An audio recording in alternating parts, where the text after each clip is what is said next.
gente, o tema de hoje é super legal. Astrologia e sagrado feminino. Eu sou a Lua Serena, essa é a Lívia e a gente toda semana traz conteúdo de astrologia aqui pra você. Bora falar disso? Bora falar disso. Você gosta de falar disso? Adoro. Adoro. E aí eu gostaria de começar falando sobre o sagrado feminino em si, né? Que acho que é bom a gente falar um pouquinho sobre isso. O sagrado feminino pra mim, tá, gente, tem muito a ver com a mulher em si, né? E todos os seus aspectos e espectros, né? Suas várias expressões. Então, quando a gente for falar de sagrado feminino, a gente não está excluindo nenhuma versão de mulher existente, certo? Mas tem coisas que são relacionadas ao corpo físico também. Então, a gente une essas duas coisas no sagrado feminino na astrologia. Acho legal trazer isso também, porque às vezes tem isso também, né? Assim, existe, infelizmente, problemas relacionados a isso, né? Tanto de exclusão de um grupo quanto de outro grupo, e o intuito não é isso. Quando a gente fala sagrado feminino, a gente está falando num sentido amplo, mas esse sentido amplo também fala sobre um corpo feminino assim como a gente gênero, entende, vamos dizer, né? mas não só, Mas não só, ok? O corpo feminino que a gente também não entende. Exatamente, tá? Dito isso, nesse adendo, esse pequeno adendo de nevrálgico, vamos dizer assim, nevrálgico, o que é sagrado feminino para você? E do que você está falando quando você fala de sagrado feminino e por que isso é importante para você? Muito bem. Sagrado feminino para mim tem muita relação com os mistérios da criação, né? Criação da vida, de um modo geral. Uma dessas formas de manifestação é através do útero, da vulva, a gestação, né? A gestação, todo esse processo de lua, né? Então eu entendo muito nesse sentido. Todos os mistérios que envolvem a criação, todos eles. Tem a Por ver... isso fala-se da deusa mãe. Deusa mãe, exatamente. Então a gente vai para esse lado da energia, né? Da criação, da conexão, né? Que também se posiciona, que também tem uma força ativa, não só receptiva, como geralmente as pessoas entendem. Então o sagrado feminino, em resumo, que é difícil definir em resumo, é mais ou menos isso. É tipo assim, ó, sagrado feminino, pensa, a gente fala de deusa mãe, não de deusa tia, mas na deusa tia também tem o sagrado feminino, olha que coisa. Também tem. Vários níveis, né? E qual a importância pra você? Pra mim é muito importante, principalmente por uma questão política, assim, né? Política, mas de existência também, né? Porque conversa muito comigo, eu me vejo nesse sagrado feminino, que tem suas chagas devido a toda essa influência do patriarcado e enfim, influências que vão no nosso inconsciente e a gente às vezes nem percebe, às vezes a gente tá reforçando certas coisas machistas e tal, por conta dessa influência de anos e anos de patriarcado. Então resgatar esse sagrado feminino pra mim é muito importante. Acho que até em relação a isso tudo, pra reforçar a nossa primeira fala, então quando a gente fala de corpo cisgênero feminino, a gente não está falando para excluir outras existências de modo algum de mulher também. Mas a gente não pode esquecer que o corpo da mulher, o corpo cisgênero, os outros também, tá? Mas agora eu vou falar do cisgênero. Sempre foi tido como propriedade, coisa. Tanto que quando se você tiver curiosidade, você tá num grupo de mulheres aí, você vai ver que pelo menos uma ali sofreu abuso sexual. E olha, se elas tiverem mais de 14 anos, às vezes infelizmente até menos, 100% pelo menos uma vez na vida sofreu importunação sexual. E isso tem a ver com a propriedade, né, e o corpo. Então quando ela traz essa questão política, é nesse sentido. Né? Então a gente não pode esquecer isso, né? Que é uma realidade, né? Mulheres não decidem sobre a sua gestação, por exemplo. Elas não podem decidir. Então é sobre isso que a gente está falando também. Não é só isso, mas é isso também. E a gente precisa poder falar disso também, né? Porque isso é uma realidade, né? Então isso é muito importante. Eu acho que esse sagrado feminino, quando você fala, conversa com você com relação a isso, conversa comigo também com relação a isso, porque isso é muito sério, né? Muito sério. E tanto você como eu, a gente tem formato de corpo, um corpo, como posso colocar assim, infelizmente é um corpo que as pessoas se sentem, os homens, né, se sentem à vontade e com vontade de possuir, de invadir, né? Isso pode parecer, e foi colocado pelo patriarcado também como algo, que bom, mas que bom você assim. Isso não é nada bom. Isso não é nada bom quando você entende que você é um indivíduo, que você é um ser e para além do seu corpo físico, né? Então, assim, eu acho que é uma questão também realmente muito forte que a gente tem que trazer com relação ao sagrado feminino quando a gente fala do corpo. Outras formas de corpo também sofrem questões que a gente, como mulher cis, nunca vai saber. Né? A gente nunca vai saber também. E tem bastante expressões de corpo, né? Pensando em todas as expressões de corpo relacionadas ao sagrado feminino, né? Que eu penso, assim, os vários espectros de ser mulher sofrem também, né? Sofrem. E aí, assim, são violências específicas, violências das mais atrozes que nós não vamos saber, porque a gente não tem essa existência, né? Essa vivência. A outra pessoa também não tem como saber o que acontece com a gente, né? Com relação a ter uma vulva, né? Como que isso repercute você nascer com isso e o que dita na sua vida, né? O resto da vida, pra quem você é, onde você pode andar, né? Que horário? Que horário? De que jeito? Então o sagrado feminino passa por essas questões políticas, sim. E qual é a relação que você faz com a astrologia? Com a astrologia, Tô achando muito sério esse vídeo. Então. Tô achando muito sério isso. E aí, essa conversa toda é pra dizer que a gente tem, todo mundo tem sagrado feminino? Exatamente. Né? Todo mundo tem, porque na astrologia, os pontos principais, né, que eu vejo em relação com o sagrado feminino, são os pontos em que tem, por exemplo, a Lua, né, Vênus, Lilith, até a roda da fortuna, se a gente for olhar de certo modo, né? Então esses pontos do mapa natal de cada um falam muito sobre a nossa relação com o nosso sagrado feminino do nascimento, né? E eu vejo que até algumas curas, algumas questões a serem analisadas, alguns desenvolvimentos que a gente precisa ter, principalmente nos temas, né, dessas posições no mapa natal. Sabe uma coisa que me ocorreu? Poderia ser muito legal da gente avaliar? A gente chamar umas manas que sejam trans e a gente fazer uma análise do mapa, porque eu acho que a gente pode encontrar algumas questões relacionadas à disforia ali, né? Eu acho que pode ser bem interessante. Não sei. Pode ser legal? Eu acho que pode ser bem legal. Para entender a configuração do céu daquele momento, dos céus, né? Porque são pessoas diferentes. Mas se a gente encontra uma coisa, seria uma pesquisa legal também, né? Seria uma pesquisa legal pra gente fazer. Realmente, acho legal. Vou fazer depois.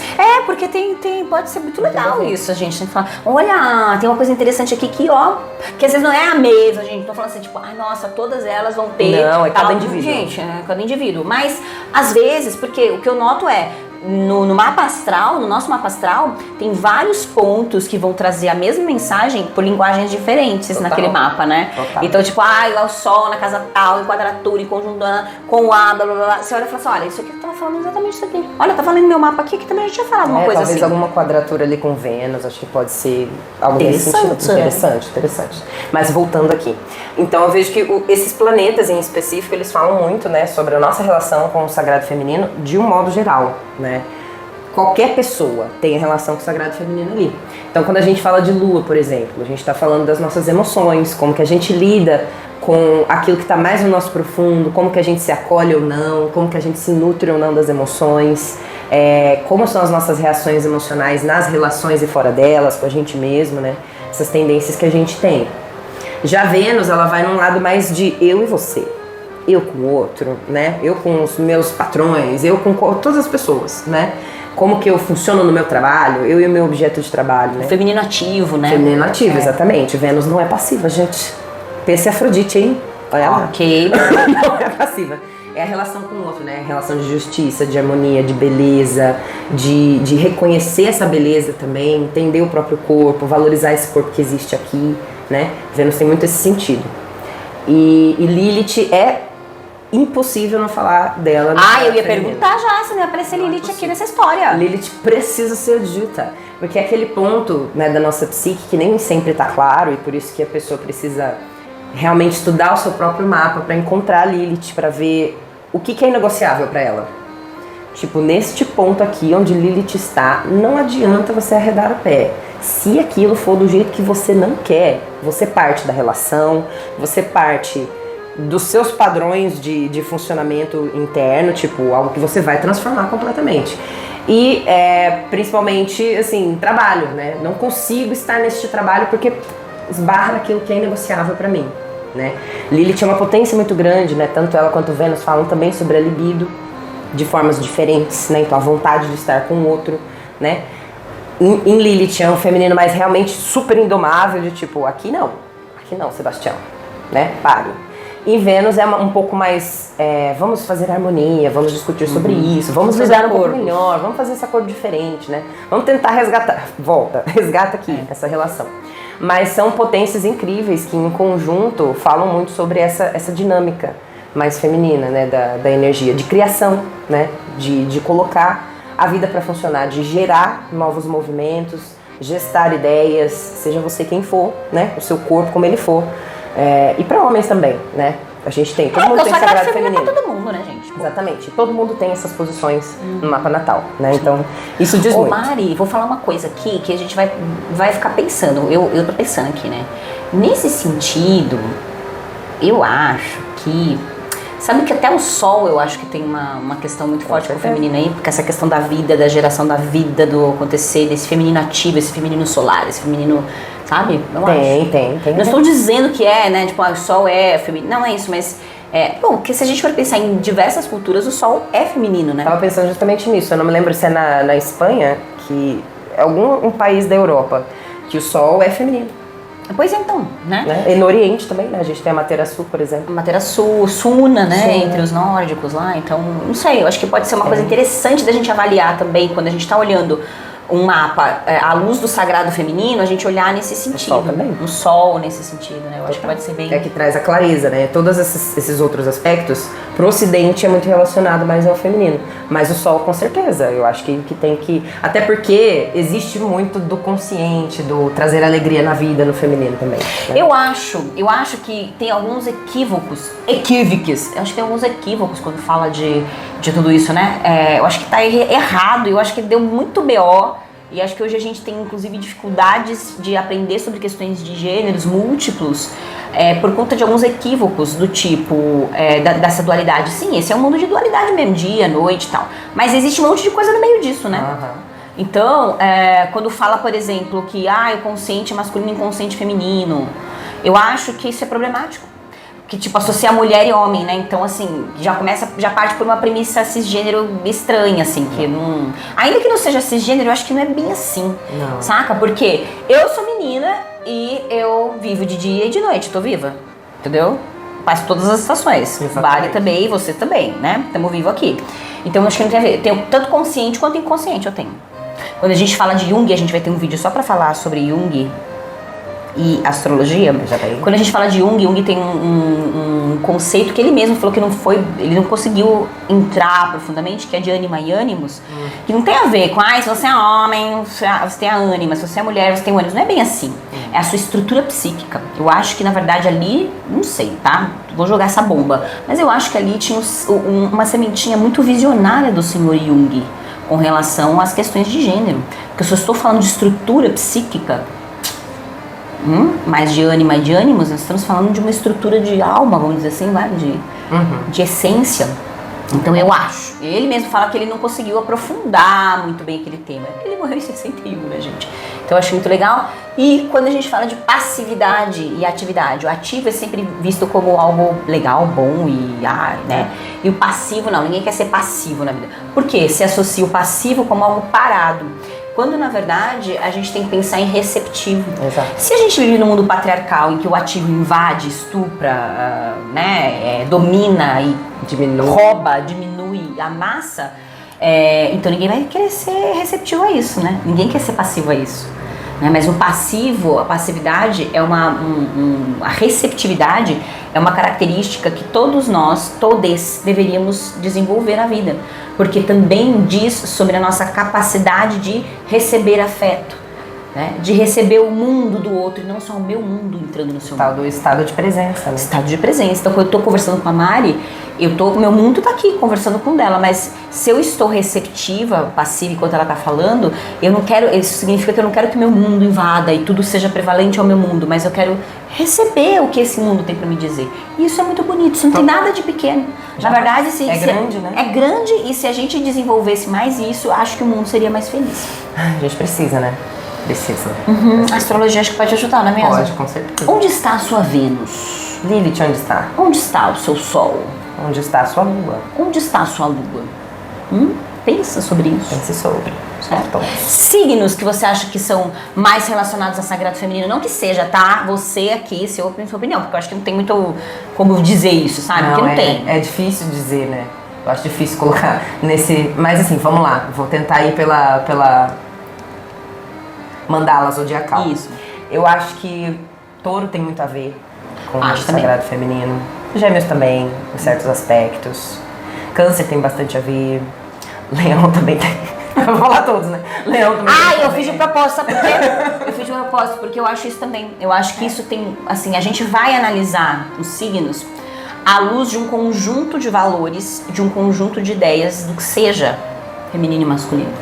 Então é muito difícil, por quê? Se a gente vivesse num mundo não patriarcal, a gente poderia dizer que Áries tem uma energia totalmente feminina. Tem, super. Entendeu? E tem mesmo, mas também tem masculino. E tá tudo certo, e tá tudo bem. O que acontece é que nós temos todas essas energias dentro da gente. Exato. E ela pode se manifestar a partir, citando o velho Jung, né? A partir da sua estrutura psíquica mais relacionado ao que nós compreendemos como sagrado feminino, ou mais como sagrado masculino, mas a gente tem tudo. Tá tudo dentro da gente. Né? A gente dança nessa mudança incrível. E aí é legal trazer essa questão sobre os signos, porque é realmente isso. Eu já não consigo colocar numa caixinha específica todos. Mas dá pra, tem, né? Você pode fazer esse exercício. E é bom, né? No início, quando você tá começando a estudar, é bom você colocar nisso, mas não é encerrar a caixinha em si, é você ir tirando os vários arquivos que existem ali dentro daquela caixinha. Vai tirando os tesouros, sabe? Vai, até o fundo dessa caixinha e mais.